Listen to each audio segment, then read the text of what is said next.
السلام علیکم. میرا نام عبدالرحیم ہے.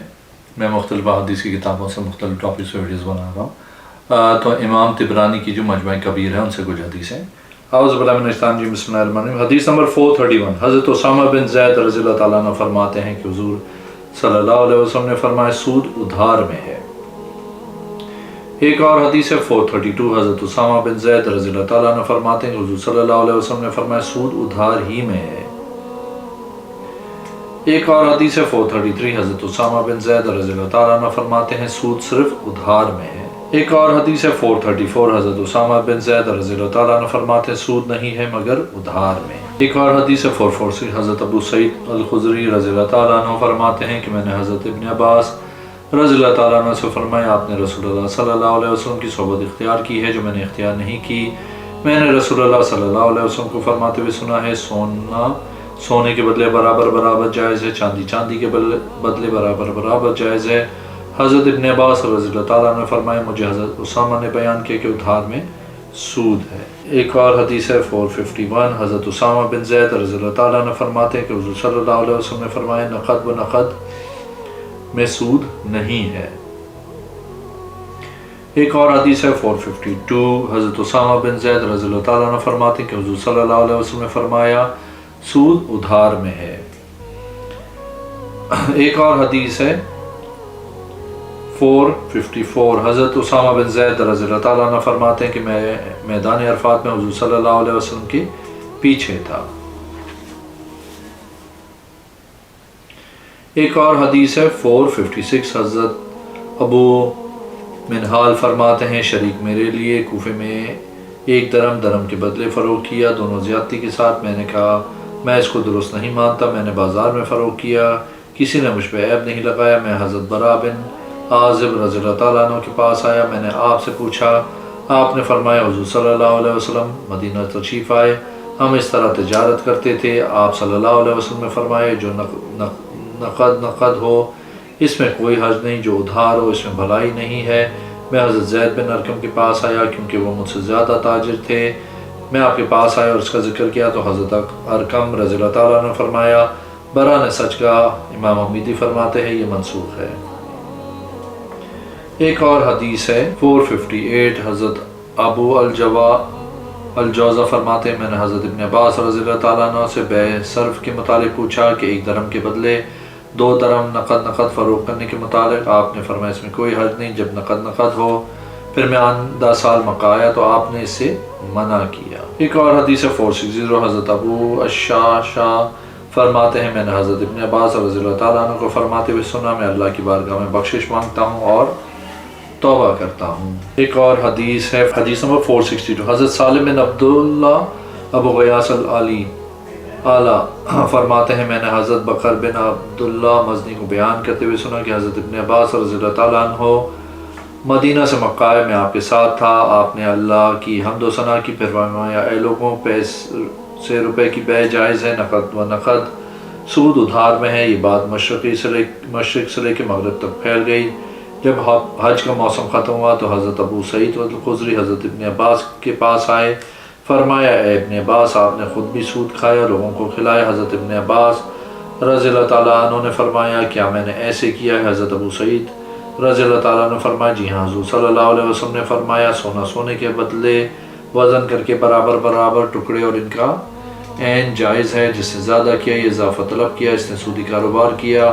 اور جو کے بدلے کھجور کے بدلے نمک کے بدلے برابر برابر جائز ہے. جس نے اضافہ کیا یا اضافہ کروایا اس نے سودی کاروبار کیا. جب آئندہ سال حضرت ابن عباس رضی اللہ تعالیٰ عنہ آئے میں آپ کے ساتھ تھا. آپ نے اللہ کی حمد و ثنا کی. پھر فرمایا اے لوگوں میں نے پچھلے سال ایک بات کہی تھی جو میری رائے تھی. میں اللہ سے بخشش مانگتا ہوں اور توبہ کرتا ہوں کیونکہ حضور صلی اللہ علیہ وسلم نے فرمایا ہے سونا سونے کے بدلے وزن کر کے برابر برابر اس کے ٹکڑے یا عین جائز ہیں. جس نے زیادتی کی یا اضافہ کروایا اس نے سودی کاروبار کیا. آپ نے ان کے ساتھ ان 6 چیزوں کا ذکر کیا.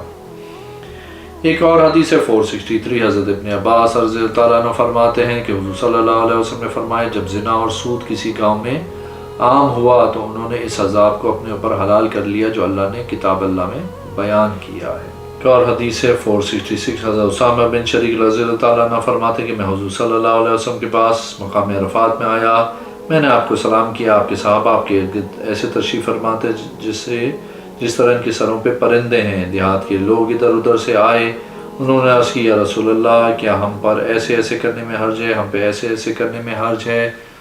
حضور صلی اللہ علیہ وسلم نے فرمایا اللہ کے بندو، اللہ عز و جل نے حرج اٹھا لی ہے، مگر جس نے کسی مسلمان سے ظلماً قرض لیا ہے تو یہ حرام ہے اور ہلاکت ہے۔ صحابہ کرام نے عرض کیا رسول اللہ ہم دوا لیں؟ آپ صلی اللہ علیہ وسلم نے فرمایا دوا لو، کیونکہ اللہ عز و جل نے کوئی بیماری نہیں بھیجی مگر اس کی دوا بھی بنائی ہے سوائے موت کے۔ انہوں نے عرض کیا رسول اللہ صلی اللہ علیہ وسلم لوگوں کو جو سب سے بہتر چیز دی گئی ہے وہ کیا ہے؟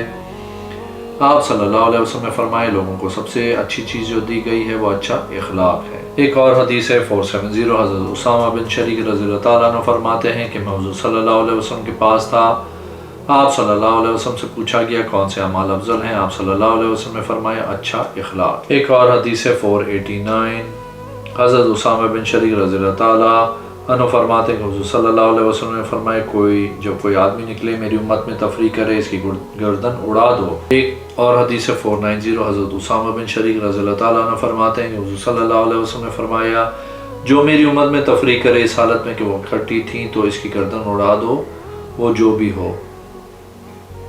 ایک اور حدیث ہے 491 حضرت اسامہ بن شریک رضی اللہ تعالیٰ عنہ فرماتے ہیں کہ حضور صلی اللہ علیہ وسلم نے فرمایا اللہ کا دست قدرت جماعت پہ ہے، جب کوئی جماعت سے علیحدہ ہوا تو شیطان اس کو ایسے اچک لیتا ہے جس طرح بھیڑیا بکریوں کو اچک لیتا ہے۔ ایک اور حدیث ہے 493 حضرت اسامہ بن شریک رضی اللہ تعالیٰ عنہ فرماتے ہیں کہ حضور صلی اللہ علیہ وسلم نے فرمایا کالے دانہ میں سوائے موت کے ہر بیماری کی شفا ہے۔ ایک اور حدیث ہے 494 حضرت اسامہ بن شریک رضی اللہ تعالیٰ عنہ فرماتے ہیں کہ حضور صلی اللہ علیہ وسلم نے فرمایا مقیم موضوع پہ ایک دن وہ رات مسا کرے، مسافر 3 دن وہ رات کرے۔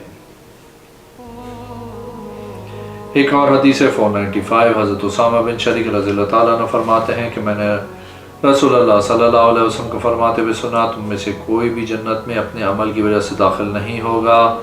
ہم نے عرض کیا رسول اللہ صلی اللہ علیہ وسلم آپ بھی نہیں؟ آپ صلی اللہ علیہ وسلم نے فرمایا نہیں، مگر یہ ہے کہ اللہ نے مجھے اپنی رحمت سے ڈھانپ لیا ہے، آپ نے اپنا ہاتھ اپنے سر پر رکھا۔ ایک اور حدیث 496 حضرت اسامہ بن شریک رضی اللہ تعالیٰ عنہ فرماتے ہیں کہ میں نے رسول اللہ صلی اللہ علیہ وسلم کو فرماتے ہوئے سنا تم میں سے ہر ایک کے ساتھ شیطان ہوتا ہے۔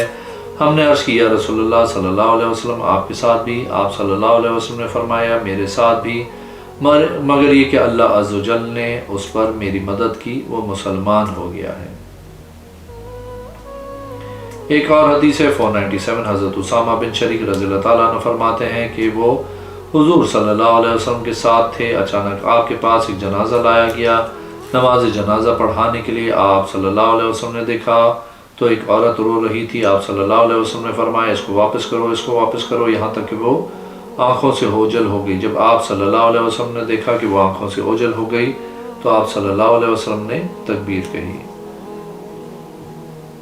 ایک اور حدیث 498 حضرت ابو ملی بن اسامہ رضی اللہ تعالیٰ عنہ فرماتے ہیں کہ ہم نے نماز عشاء بصرہ میں پڑھی اس حالت میں کہ بارش ہو رہی تھی، پھر میں نے نماز شروع کرنے کے لیے آیا تو مجھے ابو اسامہ نے کہا جب ہم حضور صلی اللہ علیہ وسلم کے ساتھ ہوتے اور آسمان سے بارش برس رہی ہوتی تھی اور تو ہمارے پاؤں نیچے نہیں لگتے تھے، حضور صلی اللہ علیہ وسلم کا اعلان کرنے والا اعلان کرتا کہ تم نماز اپنے گھر پڑھ لو۔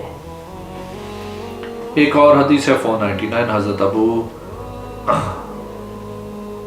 ملی اپنے والد سے بیان کرتے ہیں کہ ہم حضور صلی اللہ علیہ وسلم کے ساتھ ہوتے تھے، جس دن بارش ہوتی تو اعلان کرنے والا اعلان کرتا کہ نماز گھروں میں پڑھ لو۔ ایک اور حدیث 500 حضرت ابو ملی اپنے والد سے روایت کرتے ہیں، وہ فرماتے ہیں کہ میں حضور صلی اللہ علیہ وسلم کے ساتھ جہاد کرتا تھا، ہم حنین کی طرف گئے، رمضان شریف کے 17 دن گزر گئے تھے، جمعے کے دن ہم پہ بارش ہونے لگی، حضور صلی اللہ علیہ وسلم نے حضرت بلال رضی اللہ تعالیٰ عنہ کو حکم دیا کہ اعلان کرو لوگوں میں کہ نماز گھروں میں پڑھ لو۔ ایک اور حدیث 501 حضرت ابو ملی اپنے والد سے روایت کرتے ہیں کہ میں حضور صلی اللہ علیہ وسلم کے ساتھ حنین میں تھا کہ ہم پہ بارش برسنے لگی، حضور صلی اللہ علیہ وسلم کے اعلان کرنے والے نے اعلان کیا کہ جو اپنے گھر میں نماز پڑھنا چاہے وہ پڑھے۔ ایک اور حدیث ہے 502، حضرت ابو ملی فرماتے ہیں میں ایک رات بارش کے دوران مسجد کی طرف نکلا، جب میں واپس آیا تو میں نے نماز شروع کی تو میرے والد نے مجھے کہا ہم نے حضور صلی اللہ علیہ وسلم کو حدیبیہ کے دن دیکھا، ہم پر آسمان سے بارش برسی، پانی کی وجہ سے ہمارے پاؤں زمین پہ نہیں لگ رہے تھے، حضور صلی اللہ علیہ وسلم کے اعلان کرنے والوں نے اعلان کیا کہ گھر میں نماز پڑھ لو۔ ایک اور حدیث ہے 503، حضرت اسامہ بن عمیر رضی اللہ تعالیٰ عنہ فرماتے ہیں کہ حضور صلی اللہ علیہ وسلم کے ساتھ بارش کے دن موجود تھا، وہ جمعے کا دن تھا، ایک اعلان کرنے والے نے اعلان کیا کہ گھروں میں نماز پڑھ لو۔ ایک اور حدیث ہے 504، حضرت ابو ملی بن اسامہ فرماتے ہیں کہ مجھے میرے والد نے بتایا کہ حضور صلی اللہ علیہ وسلم نے فرمایا جب میری امت کے 40 بندے یا سے زیادہ لوگ جنازہ پڑھیں تو اللہ عز و جل اس کی گواہی قبول کرتا ہے، اس وجہ سے اس کو معاف کر دیتا ہے۔ ایک اور حدیث ہے 505، حضرت ابن عمر رضی اللہ تعالیٰ عنہ اور حضور صلی اللہ علیہ وسلم سے روایت کرتے ہیں کہ آپ نے فرمایا جس مسلمان بندے کے جنازے میں 100 آدمی شریک ہوں اس کو بخش دیا جاتا ہے۔ ایک اور حدیث ہے 506، حضرت ابو ملی اپنے والد سے روایت کرتے ہیں حضور صلی اللہ علیہ وسلم نے فرمایا سورج کی طلوع فجر سے لے کر غروب شمس تک روزہ رکھو۔ ایک اور حدیث ہے 507، حضرت ابو ملی اپنے والد سے روایت کرتے ہیں وہ فرماتے ہیں کہ میں نے رسول اللہ صلی اللہ علیہ وسلم کو فرماتے ہوئے سنا اللہ عز و جل بغیر وضو کے نماز قبول نہیں کرتا اور خیانت کے مال سے صدقہ قبول نہیں کرتا۔ ایک اور حدیث ہے 508، حضرت ابو ملی اپنے والد سے روایت کرتے ہیں وہ فرماتے ہیں کہ میں نے رسول اللہ صلی اللہ علیہ وسلم کو فرماتے ہوئے سنا اللہ عز و جل بغیر وضو کے نماز قبول نہیں کرتا اور خیانت کے مال سے صدقہ قبول نہیں کرتا۔ اگر آپ نے میرے چینل کو اب تک سبسکرائب نہیں کیا تو پلیز کیجیے، اس ویڈیو کو لائک کیجیے، اگلے میں انشاءاللہ حاضر ہوتا ہوں۔ اللہ حافظ۔